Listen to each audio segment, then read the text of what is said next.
I would like to start, if everyone doesn't mind, just with acknowledging what unfolded, the tragic event today with the plane crash. I'm not going to pretend to know all the details, but just a true reminder of how fragile life is and puts things into perspective awfully quick. I know when I woke up and found out about it. So our thoughts, our prayers are certainly with everyone that are going through that tragic situation right now. So. Moving forward, I thought we had a good season, and I would like to thank a number of people, starting with Terry and the Pagula family, for all their support that they give Brandon, myself, Pete, and the entire organization on a day-to-day basis. That is huge from a leadership standpoint, top down, giving us what we need to win, and the support beyond just the financial support. And then everyone in our building, staff, players, just an incredible year in a lot of ways. And yeah, you're good, Mark. Fine. Act like I didn't hear it.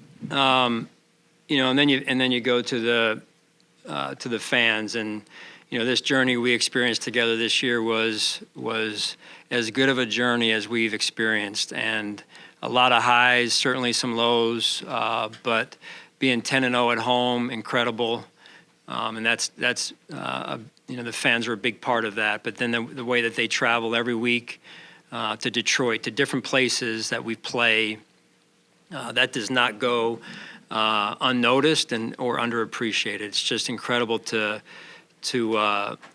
experience the journey every season together like we do.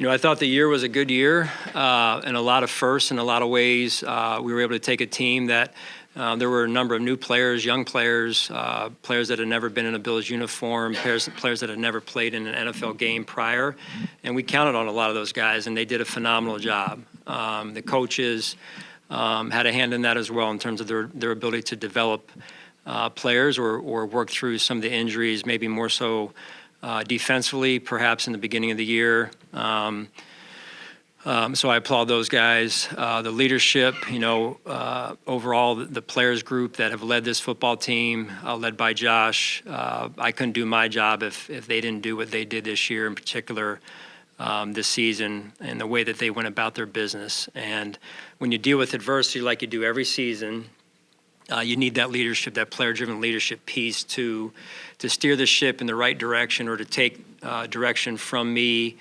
and connect it to the locker room and the individual position groups. And so that I just am so grateful for those guys and the way that they handle themselves. So overall, again, good season. Came up a little bit short, and that feeling never goes away. I know it.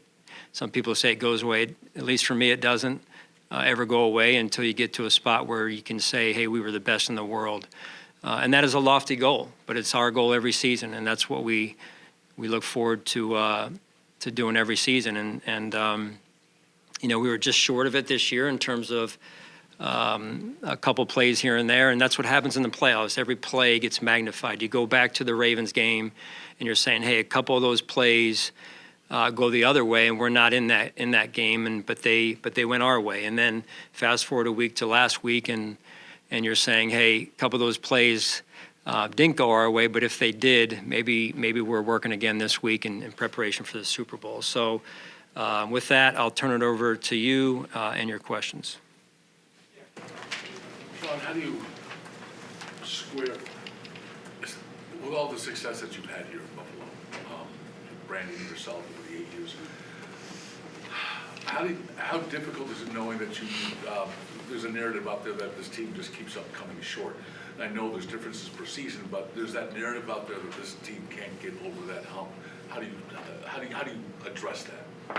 Well, until you get over the hump, right? There's always going to be a hump. Where's the hump start, though, right? Or where's it end, right? And I think that's just perspective of that's the easy narrative. And if you kind of get too far down into the weeds of that kind of negative connotation or negative mindset, you forget all the success that you have had. However, no one in this building, myself included, is comfortable or content with where we're at. And I think that's the greatest thing about the people in this building, Brandon, myself, Pete, certainly Terry, and our mindsets that it doesn't stop, right? We continue every year to try and start from scratch, put a team together, develop a team, get everyone to be on the same page, and put us in a position to win in the playoffs. And if you look at the last 2 years against a really good football team who are the two-time defending champs, we had the ball with a chance to win, down 3, both of these last 2 years. And, it didn't happen. So I don't think there's any consolations in that, but perspective is important as it relates to, where we're at as a team, where we're at as an organization, and then are we giving ourselves a chance to win? Are we putting ourselves in position?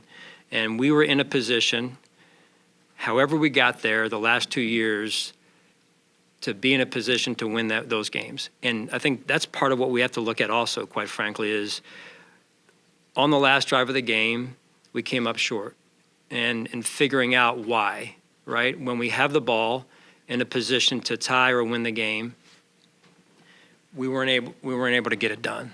And so now getting into the weeds on it, defensively we have to perform better than we did, and that's real. And so, there's a lot that you look at. I'm sure we'll get into it, but I would say that we're very aware of where we are in place and time, and where our team is. It doesn't mean you start there next season, but you certainly you feel good about the day-to-day and our methodology of what we're doing.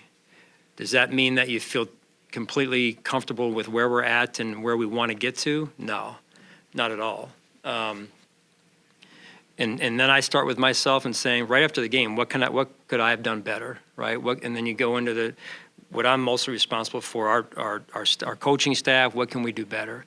And then we get into the different areas that have to all pair up to win at that level, right? And so, that's really kind of the progression. But overall, you don't want to lose sight of the success we have experienced, knowing that we've won some big games. It's not, you tell me what isn't a big game in the NFL anymore, right, week to week, but we go in this year, we beat a Super Bowl winning coach and Sean Payton and the Denver Broncos, who are a good football team, and do the same with the Baltimore Ravens, coached by John Harbaugh, who's also won a Super Bowl. So there's a lot of success in a lot of big games. What's left is to go win a world championship, which is a lofty goal, but one that we pursue relentlessly. If I may, just to flip that question around then, given what you said and knowing the successes that you've had, what gives you the belief, the confidence in knowing that the way you do things here will get you over that hump? Where do you want to start?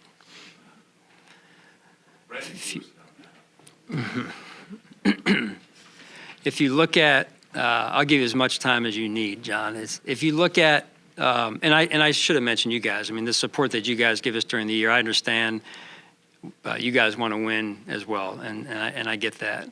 So I appreciate you guys as well for your support and all the stories you put out there, not even just about football, but about what happens off the field. So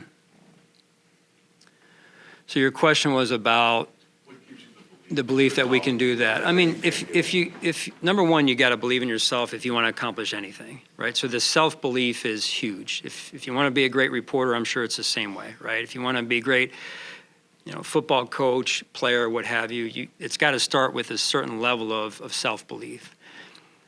After that, it gets into, hey, the people you have around you. I'm extremely confident in the people that are behind me and behind these walls. And then you look at what have we been able to do. So what usually, some semblance of history is a pretty good indicator of what could happen in the future. One of the things we've been able to do is not only the 17-year drought, but we got that turned around the first year. And listen, that is what it is. It's to me somewhat in the past, and I'll never forget it, the experience. But we have to continue to look forward and say, hey, what have we done? One of the things we've been able to do, I feel like, is sustain success, which is very difficult to do. There's a lot of teams that get to the AFC Championship game, let's say, but they're never to be heard from again. And I don't know how, what the narrative is around those teams. You probably can't say they come up short because they're never there again. So I'd rather be in the position we're in, where we're continually knocking on the door. But I'm also not, like I told you, I don't deal well with sitting right on the edge and being like, hey, well, it was a good season, slap everybody on the back and say, we'll get them next year. That is the last thing that we're about, Brandon, myself. And so, but I'm confident in who we are. I'm confident that over the years we've developed players who usually have played better here than elsewhere, whether it be college or going to another team on the pro level. Confident in that, and I think that's huge, right? That you can do that, and you can take a team this year where we lost a number of leaders, as you guys have documented. We lost a number of players who were significant in our journey to this point, making an impact, and we were able to put it together, form a team. The team came together, and then we were able to win at a level that. To me, you're getting to the AFC Championship game, which is hard. It's difficult to do. So when you're in a position, you want to be there. And eventually, if you keep doing, I'll just say this, if you keep doing things right, not that we're doing everything right, but if you keep doing the right thing, eventually that door will open. I worked for a guy that went through something similar years ago, and he experienced something similar, and now he's, in the position that he's in. So I've just learned that firsthand, that you got to keep doing, because if you don't do things the right way, you'll fall, and you won't be ever heard from again. So. Sean, when you say that, you worked for Andy 3 straight years in the championship, then you finally got through, but this time 4 out of the 5 years has been the Chiefs. Does it make it different that it's them in the way and their historic run and all those things, that you almost feel like it's inevitably got to be them and beating that team in order to get there? Does it make it any different what your approach is? You never want to build your team to be one team, because you never really know, in fairness to the Chiefs, that you never really know that it's going to be them every year, although it has been them. And if you're, they're well coached. They don't beat themselves. They've got some star level players, and you have to be at your best in order to beat them. And we weren't. And so, to me, I don't look at it like, hey, it's just this one team. I look at it like, how do we put a team together against whoever it is every year, whichever team shows up in these rounds, and coach at a level and have the personnel at a level, all of us, starting with me, that we can beat them, whoever them is. And so there's a lot that goes into that, right? And like I mentioned earlier, from myself, coaching staff, personnel, all the things that, training room, weight room, it all has to be at a level of, are we Super Bowl equivalent in every area that we're operating in, and those are the conversations that have to continue to happen, and they have to be, yes, filled with love, but also truth. And if not, we're wasting our time. That's the reality of the situation, right? So you don't get up at whatever time you get up to get in here and stay late, to keep knowing going into the year that's not going to get there if you're not doing X, Y, and Z, right? So then you're living a lie, and that's, your time and my time is better spent than that. So. Sean, can you talk about the defensive line play? Again, the pass rush struggled the other night, and that's been a theme in these playoff losses through the years. and you've invested assets in that area. How do you get the most out of your pass rush moving on down the line here? You guys know what I believe in and how you build a team. And we have a quarterback. I think our offensive line has done a really good job, and in some cases, our defensive line has done a really good job. The defense, a really good defense, starts up front. Winning games, as you guys know, I talk about it. Winning the line of scrimmage is critical, and I felt like we did that at some times this year, not enough. And so, that's an area where I did see some of our players, maybe not statistically, but just overall factor-wise or performance-wise, improve up front. And that's important, right? So I won't get into all those guys, but that's important. You've got to play well up front. And I'm just talking generally speaking, and to win the line of scrimmage, you can control the game. And I believe that, moving forward, in order to move forward, just as a team in the games where I've been in the Super Bowl, it's your front is what gets you there, right? I mean, you have to have a good quarterback, but the O-line, the D-line, they're the guys that are getting you there, and they impact the game more than any position. And I believe in that. You guys know I've talked about that since we've gotten here. So I know Brandon believes that also. So that's an important spot for us. If I could follow on that, do you need to get bigger on that defensive line, especially at, obviously, tackle? Yeah, I mean, and we'll look at everything. How do you, I believe we have some good players and pieces, and it's how we add around those guys, Sal, to complement who they are and what they do already, as we look into the free agency period and the draft as well. Brandon talked a little bit about this. Like Chris Joneses they're just not floating out there, right? Like game-wrecking players. There's maybe 2 or 3 of those in the league. We saw what Will Anderson did the week before against Kansas City. How do you guys go about finding that player? In your eyes, do you need that player, somebody that can kind of change the math a little bit on that side of the ball against some of these, especially not just Pat, but all these quarterbacks, Joe Burrow, and the list goes on. Yeah, the AFC, I'll just speak for the AFC. I certainly know that better than I know the NFC. I mean, the AFC is just loaded with really good quarterbacks, really good coaches, and so the short answer is they are hard to find, like Brandon said. You do need difference makers, and again, in my experience, you need 2 to 3 on each side of the ball that are difference makers like that. I'm not suggesting we have them, don't have them. I'm just saying that if you're just saying, hey, what gets a team to the Super Bowl, philosophically for me, that's you look at it, you study it, you've got about 2 to 3 at least on each side of the ball that are top 1 to 3, 1 to 5 at their position. That's real. Sean, how do you analyze Joe Brady's first full season on the job? Obviously, in the regular season, you scored a lot of points, second in the league, but your second half of the Ravens game, I think it was just 6 points, and then the Chiefs game, some failures in short yardage situations that you had been good at, that fourth down at the end there, that the play isn't made.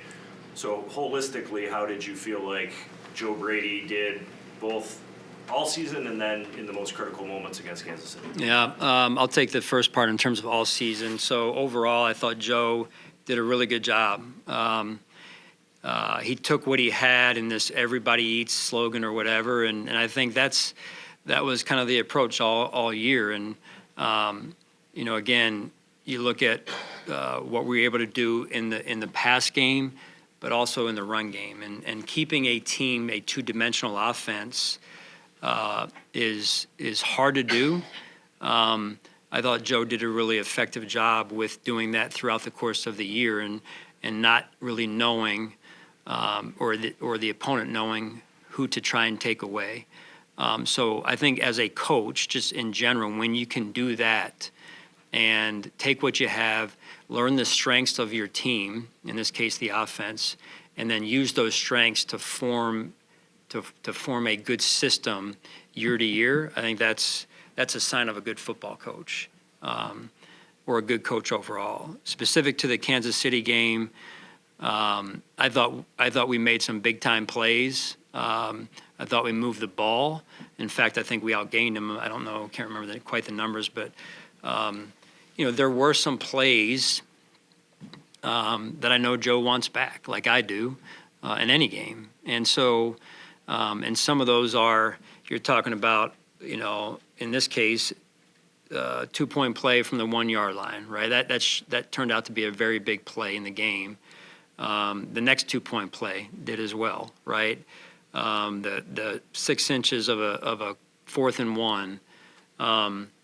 That's how razor thin the margins are in these games. And it's just, to me, I don't like it, but it's fascinating to me because of the level of detail you have to win a game like that against a team like we were going against. And I know Joe and for sure myself, we don't run from that, right? That level of detail, that level of execution, the last drive. Why did it go the way it did, right? If you look at the last drive, Josh scrambles, I think, for the first down. The very next play, I think we try to screen and go to a screen pump to get the ball down the field a little bit more. Our level of execution was not high enough. The next play, I think, was, help me out here, batted down by number 90. So a defensive lineman made a big play in a big moment of the game, right, where Curtis was coming open in a potential runaway, I think, from Reed, right? The next play was a check screen against a zero blitz, and we're this close. Karlaftis makes the play on the edge, just in a heck of a retrace effort, right? And then the last play was the last play, and so. Again, I keep going back over those plays in my mind, along with others, of that's the level of detail, that's the level of execution, so on and so forth. And I know Joe does as well, and the whole offensive staff. But overall, Joe's wired the right way. I thought he did a really good job taking what he had in terms of finding the strengths of the players, connecting with them as people, keeping us on a pretty good path all season long. Which was hard to do when you go through some ups and downs and whatnot. Sean, to stick with coaching for a second, how do you evaluate the job that Matthew Smiley did this season, and what's your level of confidence in him? Yeah, Matthew's done a nice job. But listen, I know there's plays that have come up, and I know he doesn't feel great about them, nor do I. Those are learning pieces for a coach in his position. And one of the things that's interesting about a special teams coach, or the position that they occupy, is when you get some injuries like we had in particular on the defensive side. Unfortunately, we kind of started with them, they stayed with us, and they kind of disappeared a little bit towards the back quarter of the season. They reappeared, but usually the special teams coaches feel the cumulative effect, because what happens is the special teams players get split up into defensive roles, and then they are left with, hey, what's left in terms of how I can formulate a group to go out there and play effectively. So all that being said, I'm confident that Coach Smiley is going to learn from those situations and plays that came up this year, and he knows we can't give up some of those plays that we gave up, and we have to be better.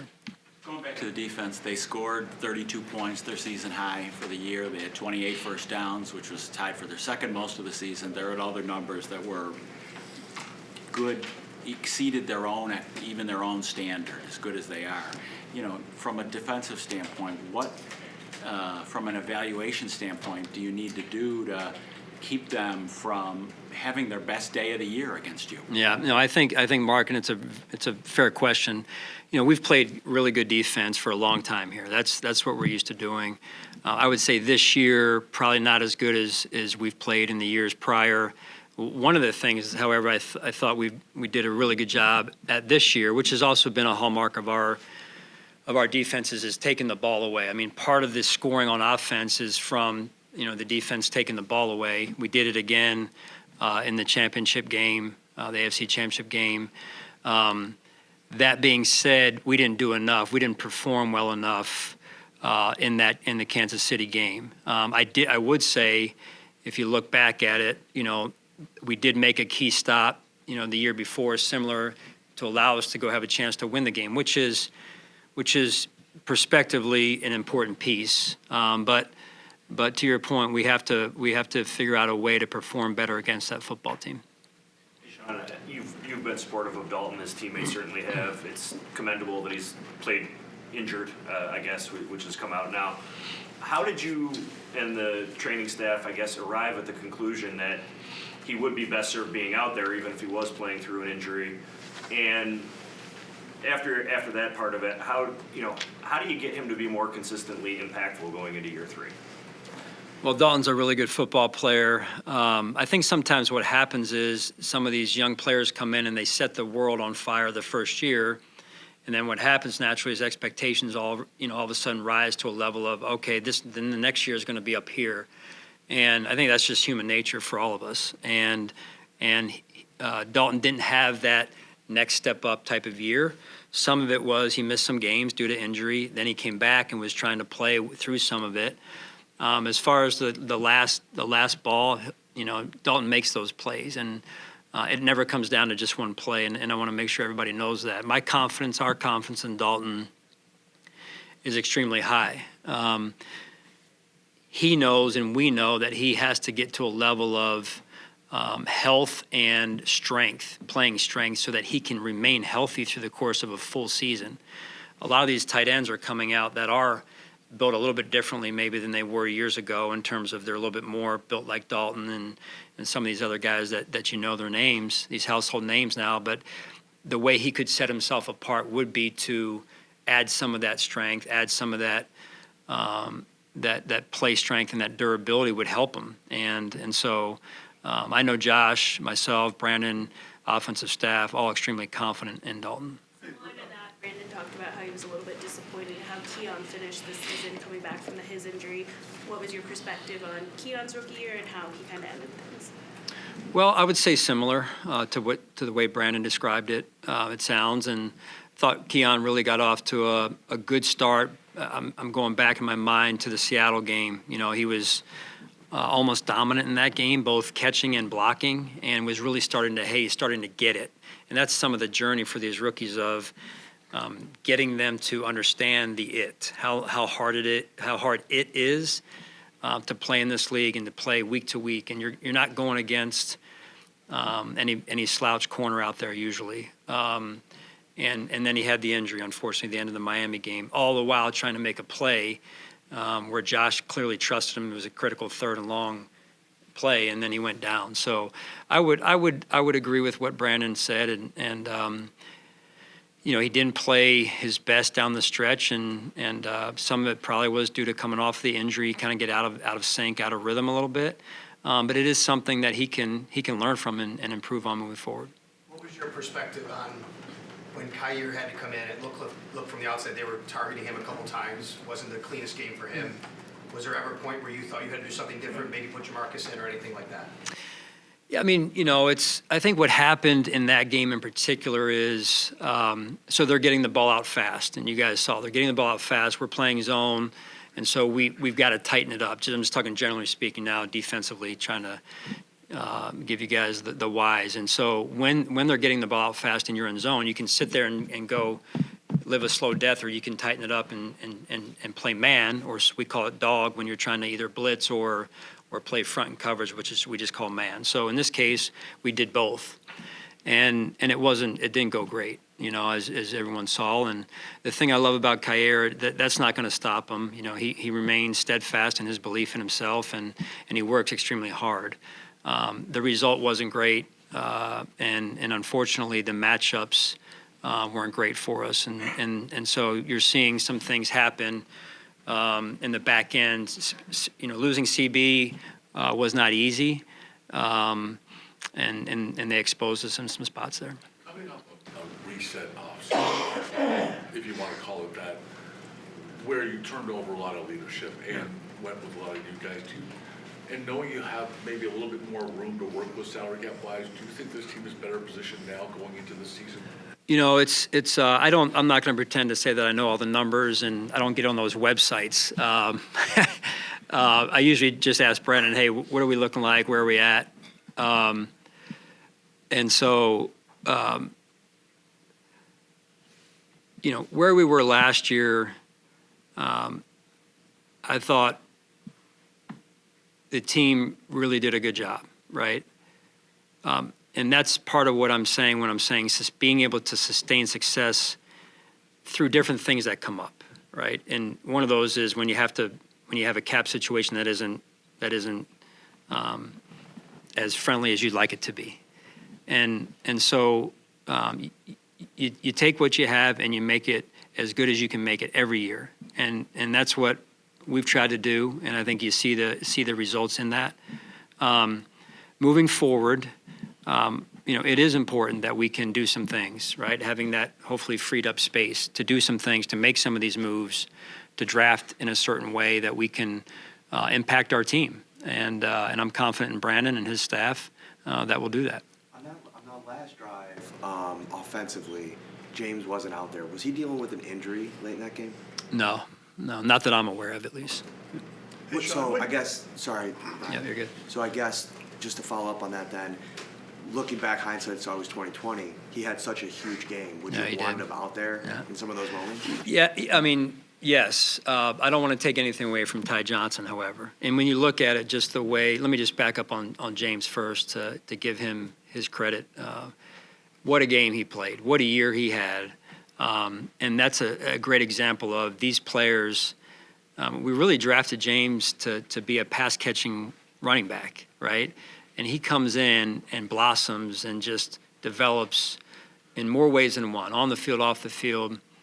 He's in our leadership council meetings in the morning, and then just if you could have stood next to me and heard him in that game, the way what he was saying to me and how he was talking to me, it was even with the year he had, it was like he was on missile lock. Like to be his build and to play as physical as he did, he was in another, I don't know if he was in flow state or he was just in another stratosphere of his intent. It was incredible. Fast forwarding to that drive, usually Ty's on the field in call it a 2-minute type of drive. And so that's part of the reason for that. I'm sure if we continued the drive, Ty at some point was going to have to come out, James to go in just to give him a blow there. Sean, you're able to see a lot of Cole Bishop down the stretch. Yeah. How much confidence does that give you about him going to next year? Yeah, I think one of the things that, got in the way of Cole or impeded Cole's development was he was injured in training camp. I'm not sure if he missed the spring or not. He did miss some of the spring training camp, right? So that really gets in the way of growth, development, just because of reps to start off with, at least. What I love about Cole is, he had a tough first outing. And I think that was also a little bit perhaps a wake-up call of, okay, I thought I was ready, but maybe I wasn't. And then his process, bless you, got a lot going on in this room, man, So, I don't know that time of year, right? Let me just finish, Matt, real quick, if you don't mind, for Ryan. I almost lost my train of thought. Cole. So no, but his development from that point on, Ryan, to where he was playing at the end of the year, not that it was exactly up to standard all the time, I thought was very impressive. And I credit the coaches, I credit Cole for sure, and Micah and Kareem Jackson for helping in that way. Sean, to talk about Josh Allen like you did about his just what he did with the leadership committee and how that was led by him, and then to see him go out there this season and just have 6 interceptions. How did you see Josh level up his play on and off the field this season? Yeah. I've mentioned this before, and now that we're at the end of the year close, Josh Allen is the reason. Josh Allen's leadership, his consistent leadership, was the biggest reason why we did what we did this season. Anybody that tries to say otherwise, I know better. I've seen it. And, him now doing that every season for us, not an easy undertaking, but he is and was the reason. His leadership, his play in that regard, at least, Matty, went along with, was connected to his level of leadership on our football team. So I believe those two went hand in hand, and he continues to do that. We're going to win a lot of football games. The leadership that he has, it's expected to be a leader as a quarterback, but how unique is it to see him lead the way he does? You've been around so many NFL players in your coaching career. Well, there's times when you have great players, but they're not necessarily great leaders. That's probably true in any area of life, right? Great talent does not make you a great leader. Thinking that one's a leader does not make you a great leader. Leadership, to me, is is developed over the course of time. Excuse me. And Josh has grown and developed in those areas, and I really believe he understands, which is part of it, of growth and development and maturation. He understands what it takes to win, and not just win in the regular season, but win big. And that's part of this level of awareness that he's gotten to as a person and as a player. You maybe insinuated that your defense took a step back this year. First season of Bobby being your defensive coordinator.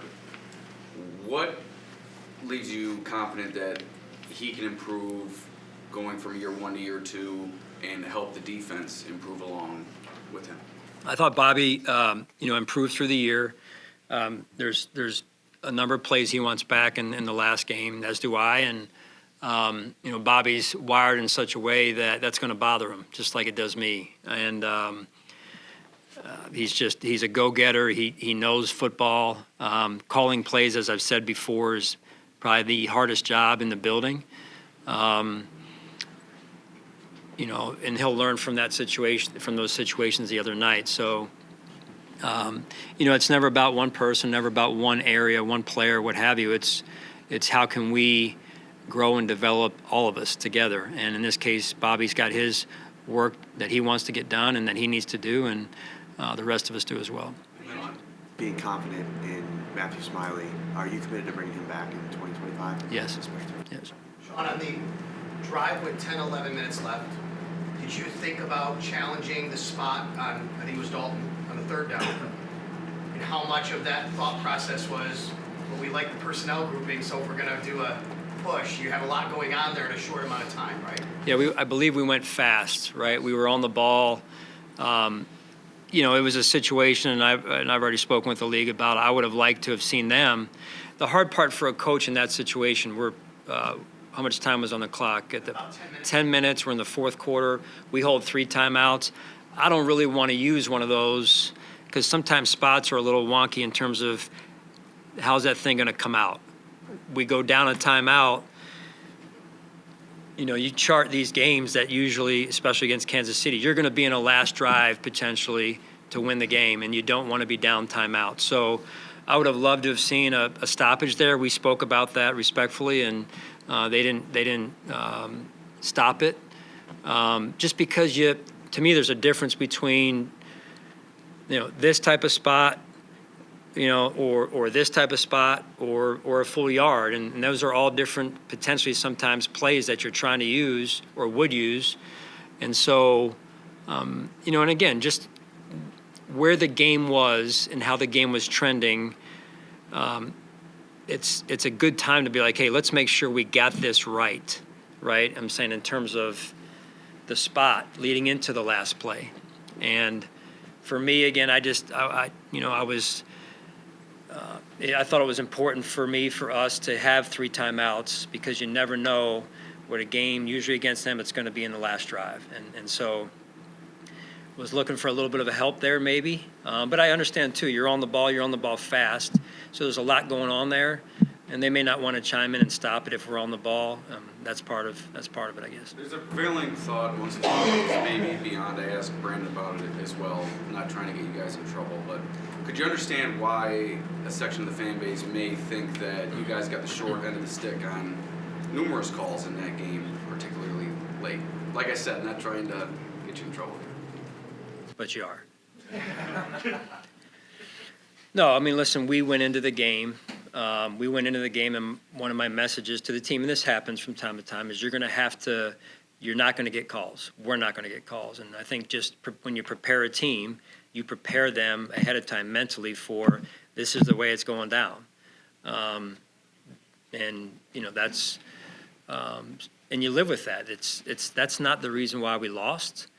You start looking at that, you lose sight of all the things, all the adjustments you can make as a team, as a person, coach, player, what have you, to improve who we are and how we do things. So there's going to be some of that, and you have to be able to be above that and play above that. Is that a message you have to say often? Is that specific for this opponent? Like, also not trying to. Yeah, no, I mean, I just think you just want to know. I think part of my job in developing a game plan or a plan, a complementary plan every week is what are the things that could get in the way of us winning, right? Or things that we have to be ready to deal with. When you're playing away, it's different than playing at home, and so that's, you hear a lot of people, hey, this is the crew we have this week, and what are their tendencies, and so. Look, at the end of the day, the game was decided on the field, and we didn't perform well enough to get the job done. Sean, earlier in the season, I think after you guys wrapped up the division, you guys talked about how the next goal for you guys was chasing that #1 seed. And when we spoke with Brandon earlier today, his opening statement, he said he would like to have the AFC Championship game here in Buffalo. Do you think that's a goal that this team needs to strive for, maybe going forward to make it even just a little bit more likely that you guys can finally get over that hump, having that #1 seed to get an AFC title game here and have that week off during the playoffs? I mean, I've been in that position before and lost, right? I mean, going back to my time in Philadelphia, I've been #1 seed a couple of years running, had the first round bye, and then a team comes in and beats you. And I certainly understand why Brandon says that. I would like to play at home another round in front of the fans as well. That said, I don't think you can put just everything into that, hey, we got to have the #1 seed, because either way you skin it, you're going to have to play with poise, you're going to have to play with composure, you're going to have to overcome some odds, you're going to have to play with mental toughness as well as physical toughness. And so, it's, to me, it's nice. It'd be nice to have, but when you get it, you can't often go, hey, we're good, and then a team comes in and takes it to you. So I just think overall you've got to have the right ingredients as a football team to weather the storm wherever you're playing, because there is going to be a storm, whether it's at home or on the road. You're not just going to roll through an opponent unabated and because you're at home. So. Sean, how do you view some of the success of the everybody eats mentality this season versus the idea of having like a #1 go-to guy kind of moving forward? Yeah. I think #1s are great. They're hard to find. Let's just say difference-making players overall. But you also have to have a certain element of team, right, in those players, right? So, and they're out there. I mean, difference makers are out there. You just got to find them. And but that blend of difference maker, super talented, top 1 to 5 in the position, but also have the makeup, at least a certain level of the makeup of, hey, you know what? This is about the team. That's critical, and that blend is critical. On a number of players, Brandon Bean and even yourself talked about how you had a slightly different demeanor this year. As you look back at the season as a whole, what did you learn about yourself? I got a new haircut. Went with that early in the year. You guys didn't notice, but yeah. I mean, listen. It's. I heard some of the talk, and I appreciate it. And it's, again, it's not like I was like one way and then all of a sudden I did this. It's, to me, it's. I know who I am as a person. I know who I am as a football coach. And I think when you get to that level, and I've tried to impart this on our players, is they're young, right? But when you get to a certain point in your life where you know who you are as a person, and you know what you stand for, and you know who you are as a coach and what you stand for and what you believe in, that's real powerful. And so I think that was a piece of it for me of arriving at that spot. I think a certain piece of it was being able to know that the team was in good hands, right? The leadership council led by Josh, the team was in good hands. And we can do a walkthrough. You guys were there. We did a walkthrough the Friday before the AFC Championship game, and I can do that as a coach, which is not common because I trust our players, right? I trust our leadership group, and I told them that at the end of the season. And so you can do some of these things where it frees you up to really be who you really want to be, and what makes the job enjoyable. And so I think all those things were just kind of going hand in hand this year, and you know, in this mindset, it becomes a mindset too of, you know, one of the things we did, I believe we've always had a good mindset and a good process, but one of the things I felt like was important is getting our players and our coaches, those that perform on game day, to a spot where they would feel free to just really cut loose and go for it. And I would just say that, you know, you look at plays from our game and plays from the week before that got magnified, and certain individuals making a play, certain individuals not making a play. You know, those are the challenge for these players, for coaches overall, to continue to, you know, go after it, right, I'll say, is getting more and more difficult when the exposure, when it doesn't work out is the way it is, right? And when guys get, and what happens to, like, you know, in Baltimore with their player. And so the best thing I've learned that I can do as a coach, and I've shared this with you guys, is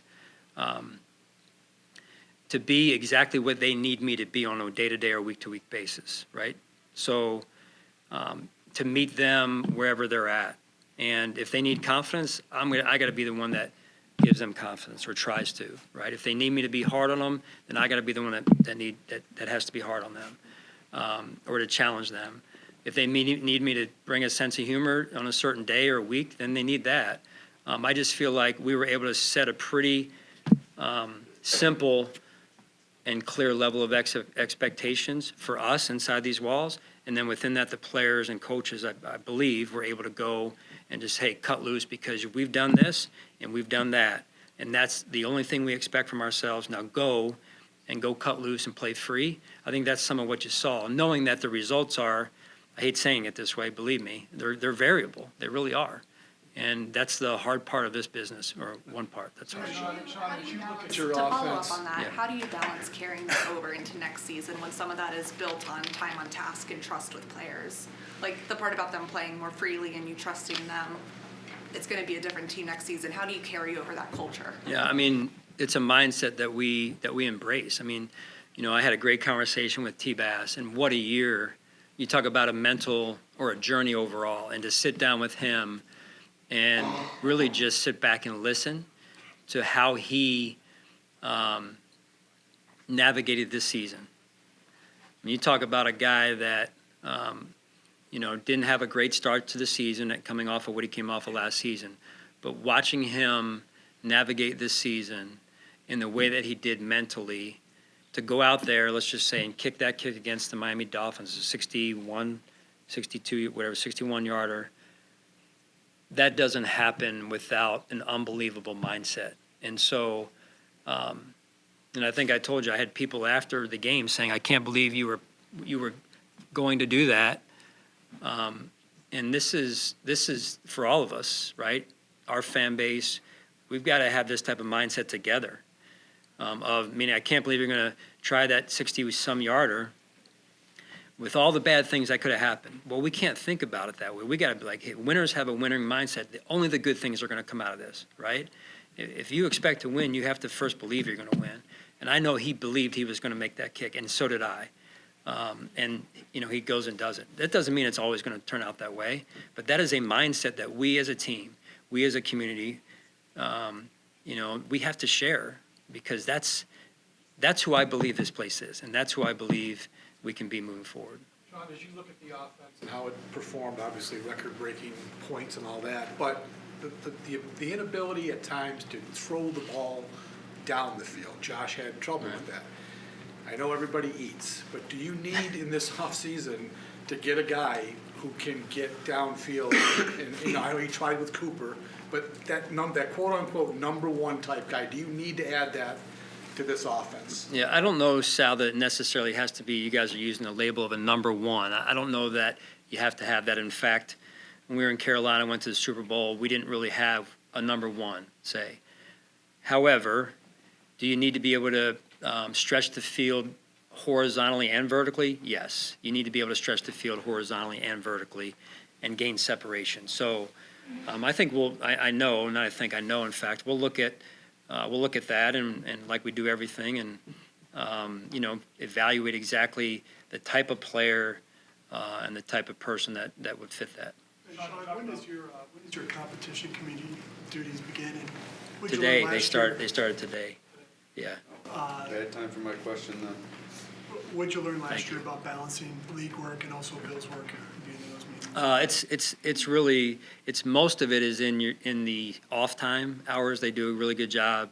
Troy does of scheduling those in the off hours. So it just means more time, away from my family really, which isn't great. But it also though I think is important because it gives you a voice into trying to be an ambassador for what's best for the league in an unbiased manner, of course.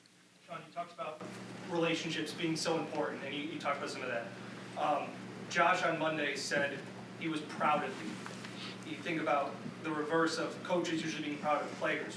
What does it mean to have somebody that you've seen from a rookie, you've seen growing up into this all-pro caliber quarterback, for him to say that he's proud of you?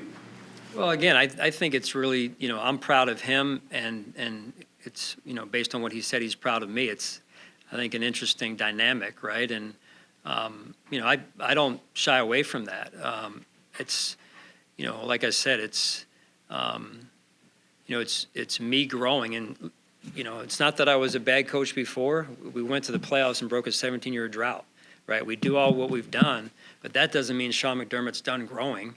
But that doesn't mean Sean McDermott's done trying to become the best, husband, father, coach, teammate that he can become.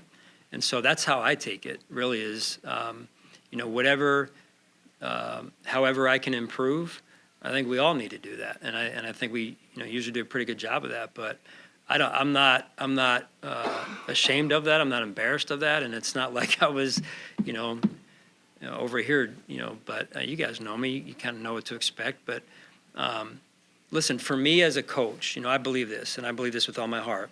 You don't go to a place to coach just to win, right? That's what I'm going to be judged by, and I've been judged by that since the time I got here to the time I'll leave. But you go to a place to win, yes, but the other responsibility you have as a coach is to make an impact on the community, and I believe that. And me continually trying to become a better person, a better father, a better husband, better teammate, better coach. That only enhances my ability to do that. And so it doesn't mean I'm perfect, but that's how I see this mission as a head coach of the Buffalo Bills. Not trying to make light of that at all, but could 2017 Sean McDermott, could he have envisioned 2024 Sean McDermott pulling out dad jokes?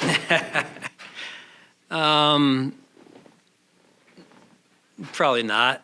I don't know. I think that the guys don't know how cool I really am, So once in a while you got to remind them. And you get older, right? You get older, like I said, you get more and more comfortable in this job, and comfortable being a good word in this case, in this context. And experience certainly helps. And, you learn in a mature way how the job, what you have to do to really win at this job.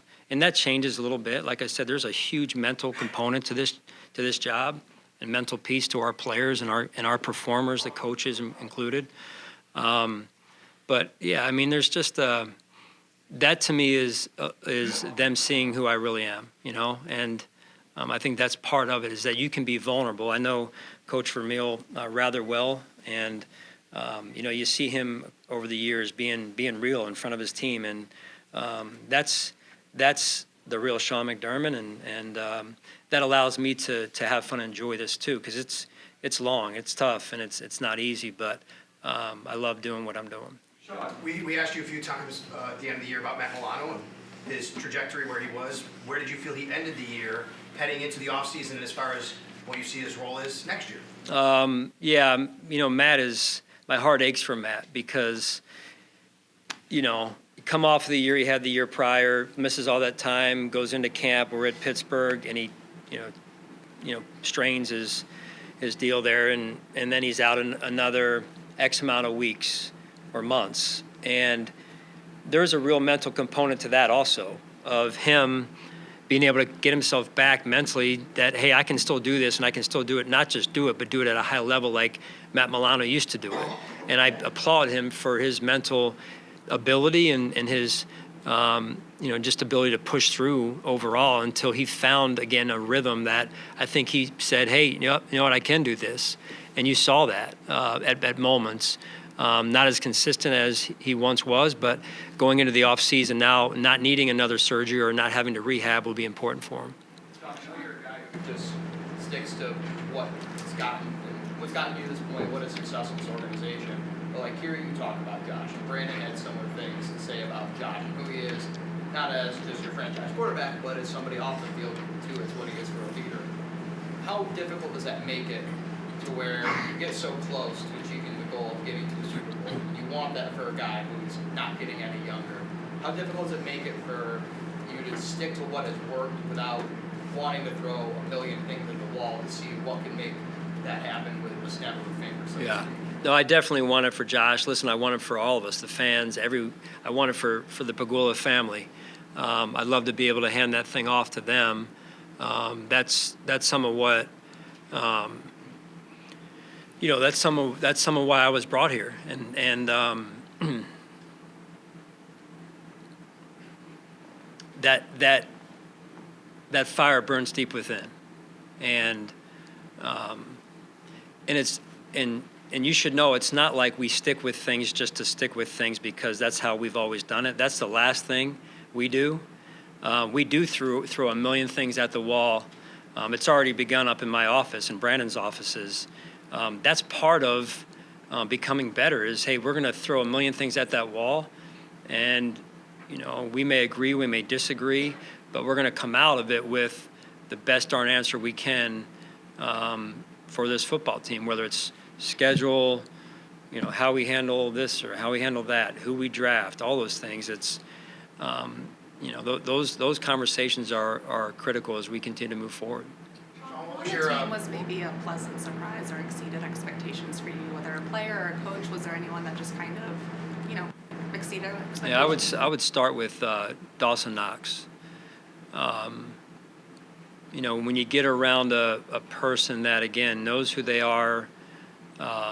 Dawson served on our leadership council, was a huge component to our success this season, A, from his play, and B, from his leadership. Just a real steady type of person, and a guy that Josh has a huge amount of trust in. And I would say he flies under the radar. When you ask me that question, he's one of them. And then certainly a couple of the guys like Ty and Mac and a few others in there as well. You have certain messages and conversations with every individual player, but was there a common theme and message you left with your group during exit interviews, players, as they head into 2025 in the offseason? Right. When we met, Derek was in there. I think it's more, I don't ever want them to be defined by a result on the field.